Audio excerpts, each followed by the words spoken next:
katakan joki galbay atau konsultan galbay. Kalau saran saya sih untuk pihak-pihak yang suka menyebarkan ajakan untuk galbay, segera bertobatlah dan segera berhentilah. Keuangan yang matang merupakan suatu kunci untuk menghindari terjadinya gagal bayar. Apakah Anda pernah berhutang? Sering dan banyak. Apakah Anda pernah melakukan gagal bayar? Kemarin saya baru lihat videonya sih ada ajakan itu, tapi lagi pikir-pikir mau atau enggak ya. Apakah Anda pernah mempromosikan gagal bayar di media sosial? Sejauh ini belum sih, karena saya takut mungkin nanti jadi kenapa-napa kan. Beli pulpen dapat hadiah mangkok. Cakep! Hai Easy Friends, ketemu lagi di Easy Talk. Halo Easy Friends, ketemu lagi bareng gue Diki di acara Easy Talk. Kali ini kita bakal ngebahas lagi soal gagal bayar atau galbay. Tapi kita bakal spesifik ngebahas tentang risiko apa aja sih yang bakal dialami oleh debitur yang mengalami gagal bayar. Terus resiko hukum apa aja sih buat pihak-pihak yang mempromosikan konten soal galbay. Buat ngebahas topik kita kali ini, kita udah kedatangan tamu nih dari Departemen Legal Easy Cash, Kak Jeremy. Oke, Kak Jeremy, apa kabarnya nih? Baik, Mas. Baik ya, sehat ya. Sehat. Gitu. Oke, sebelum kita ngebahas lebih lanjut nih soal galbay, mungkin Kak Jeremy bisa diceritain nih di Departemen Legal tuh biasanya ngapain aja sih gitu? Oke, jadi perkenalannya buat Easy Friends, nama saya Jeremy dan saya adalah Legal Counsel di Departemen Legal Easy Cash. Jadi kalau tugas keseharian saya sehari-hari sih, saya memberikan nasihat kepada perusahaan untuk bagaimana caranya menjalankan perusahaan sesuai dengan aturan yang berlaku. Oke. Tapi untuk lebih spesifiknya lagi, saya biasanya itu membantu untuk urusan menyusun dan juga meninjau perjanjian-perjanjian dari bisnis departemen terkait, gitu kan. Dan selain daripada itu, saya juga mengikuti meeting-meeting, negosiasi dengan partner dan lain sebagainya. Oke, sama departemen lain Betul, juga kayaknya ya. sama departemen lain. Jadi secara horizontal juga ada hubungannya gitu dengan departemen lain. Dan kemudian juga saya juga memberikan ini sih nasihat hukum terhadap perusahaan ketika terjadi permasalahan-permasalahan hukum tertentu gitu loh. Yang mungkin nanti salah satunya bakal kita bahas nih di podcast kali ini. Oke, Kak Jere, biar pembahasan kita lebih seru nih, kita bakal ngobrol-ngobrol sambil nikmati minuman nih. Minumannya ada milk tea gitu. Jadi nanti ada 3 varian milk tea. Salah satu ada yang surprise tuh, istimewa lah. Yuk kita tampilin aja ya. Minuman yang pertama. Nih Kak Jere, udah datang nih minuman pertama kita. Jadi nanti kita sambil ngobrol, sambil nikmatin minuman ini gitu. Jadi pertama mungkin bisa diingetin lagi kali ya ke Easy Friends. Sebenarnya galbay atau gagal bayar itu apa sih? Oke, jadi untuk gagal bayar ini sebenarnya adalah kondisi di mana seorang penerima pinjaman ya. Oke, makasih ya Mas. Seorang penerima pinjaman ini itu gagal untuk melakukan pembayaran terhadap kewajiban utangnya sesuai dengan jangka waktu yang telah disepakati dalam perjanjian pinjaman. Oke. Ya, ketika tenor yang disepakati itu misalkan jatuh waktunya di tanggal 27, kemudian teman-teman Easy Friend udah gagal untuk memenuhi pembayaran di tanggal 27, maka itu sudah dapat dikategorikan sebagai galbay sih. Oke. Ini sambil izin saya. Sambil, silakan. Kita sambil cobain dong, sambil cobain. Oke. Biar romantis dulu. Enak nih. Nah, ini milk tea. Enak milk tea apa ya? Oolong tea nggak sih? Mirip. Mirip ya. Asik ya, manisnya pas. Kalau Kak Jerry sendiri suka milk tea nggak? Atau lebih suka sih, kopi? Mas. Nggak, kalau ngopi nggak bisa sih. Pertanyaan selanjutnya, biasanya hal-hal apa aja sih gitu yang menyebabkan debitur mengalami galbay? Oke, jadi mungkin untuk kenapa alasannya orang bisa galbay itu ada beberapa macam ya.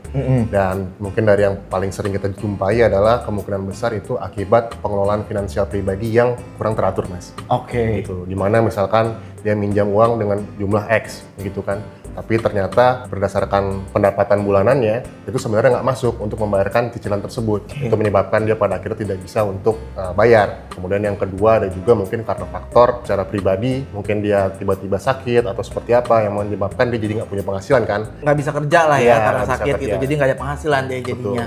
Nah, yang ketiga juga bisa jadi karena faktor ekonomi yang mungkin secara lebih luasnya lagi ya, misalkan kayak ada krisis atau kayak kemarin lah ada pandemi COVID gitu kan, orang-orang banyak kena layoff juga kan menjadi sebab dia tidak bisa mendapatkan penghasilan sehingga jadi nggak bisa bayar juga. Tapi ada satu lagi nih Mas yang lebih unik sebenarnya, gitu kan, karena sengaja untuk tidak mau membayar. Gitu. Ini merupakan fenomena yang lagi sering terjadi sih Apalagi terutama banyak orang-orang di luar sana itu yang justru mengajak orang-orang di sekitarnya untuk nggak mau bayar gitu loh. Wah. Padahal kan sebenarnya utang adalah utang dan utang harus dibayar. Seperti itu sih Mas. Iya sih. Oke Kak Jere, sebelum kita ke pertanyaan selanjutnya, kita ganti dulu kali ya sama minuman yang kedua nih. Oke. Nah, ini udah minuman yang baru nih Kak Jere nih. Oke. Yuk, Kita coba lagi ya. kita coba. Apa nih, minuman apa nih? Jasmine, Ya. melati. Tapi masih teh tapi nggak tahu apa sih. Air bunga buat kuburan kali ya. Nggak. Oke, untuk pertanyaan selanjutnya nih Kak Jere, pengen tahu deh, risiko apa aja sih sebenarnya yang akan dialami debitur gitu kalau misalkan mereka gagal bayar? Jadi kalau untuk risiko yang akan dialami debitur ya Mas, itu yang pertama adanya mungkin denda.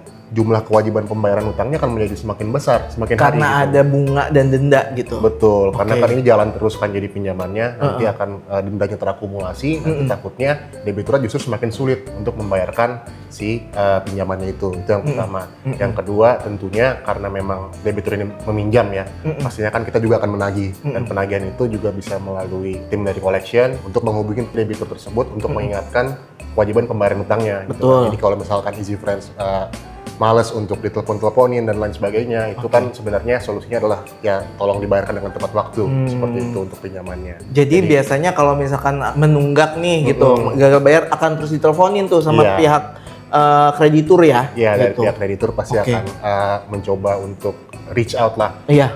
sebagai upaya untuk pengembalian pinjaman tersebut. Nah, yang ketiga ini juga sebenarnya yang mungkin jarang teman-teman dengar juga nih, yaitu adalah bahaya terhadap histori di Slick OJK. Mas Diki pernah Oke. dengar Slick OJK? Ya. Jadi- Bisa dijelasin mungkin kayak Easy Friends, Ya, Slick makanya OJK itu. apa sih? Jadi Slick OJK itu adalah sistem layanan informasi keuangan yang dikelola oleh otoritas jasa keuangan. Isinya itu apa? Jadi isinya itu adalah histori atau rekam jejak seorang debitur atau seorang peminjam dana mengenai dia punya pinjaman itu di mana saja, habis itu bagaimana kelancaran bayarnya gitu, terus kemudian juga udah berapa total pinjamannya Oke. dan lain sebagainya. Dan teman-teman harus ingat ya, Slick OJK ini tuh mencatat seluruh transaksi keuangan. Oke. Jadi misalkan teman-teman pinjam di Easy Cash, itu teman-teman pinjam di Bank A, habis itu teman-teman juga punya pay letter di perusahaan C. Oke. Gitu ya. Ketiganya itu nanti akan digabungkan dalam Slick gitu, akan kelihatan semuanya pinjaman-pinjaman itu.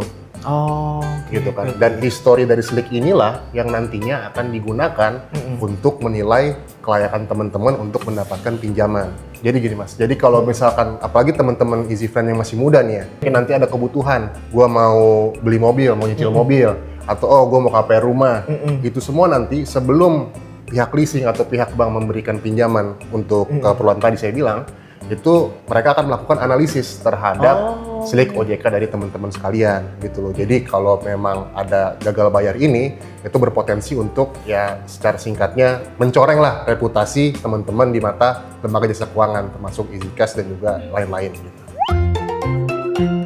Oke Kak Jere, kalau misalkan aku lagi scroll media sosial nih gitu, sering banget ketemu iklan-iklan atau konten-konten gitu yang ada pihak-pihak tertentu gitu yang ngajakin gagal bayar. Ada risiko nggak kalau bagi pihak-pihak yang mempromosikan konten-konten gagal bayar itu?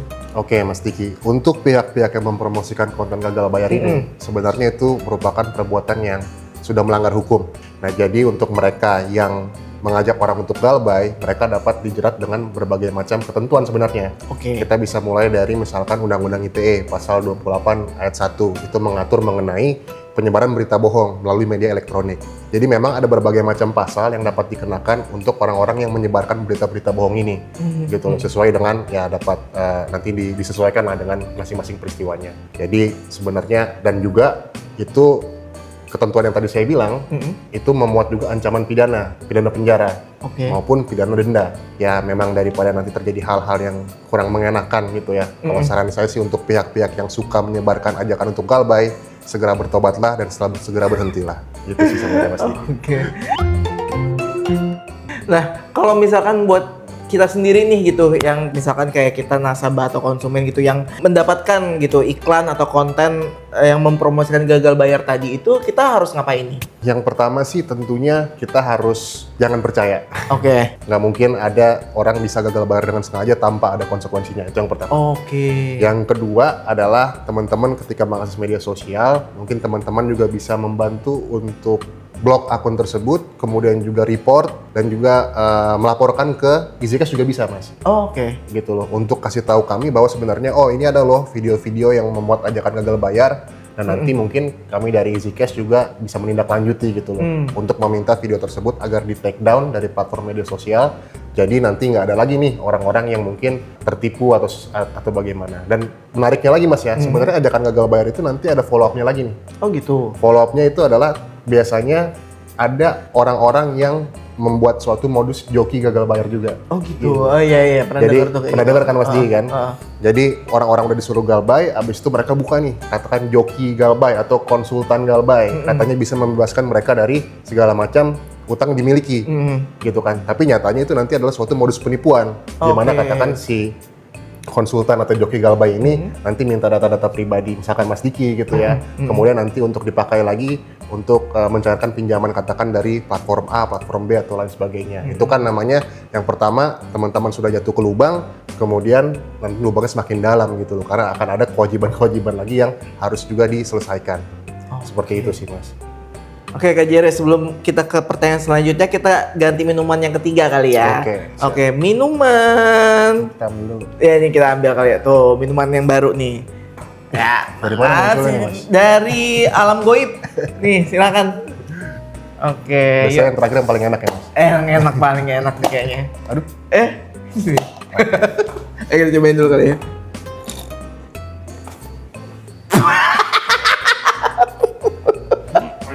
Enak banget ya. Ini apa ya kira-kira ya? Oh iya, guys.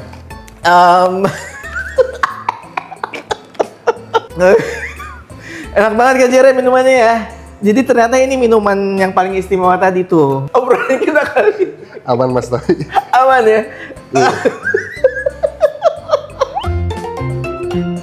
Nah Kak Jere, mungkin untuk pertanyaan terakhir nih, bisa nggak sih Kak Jere kasih tips atau saran gitu kepada Easy Friends gitu yang sekarang lagi punya utang gitu. Gimana sih, apa aja yang harus dilakukan agar terhindar dari gagal bayar itu?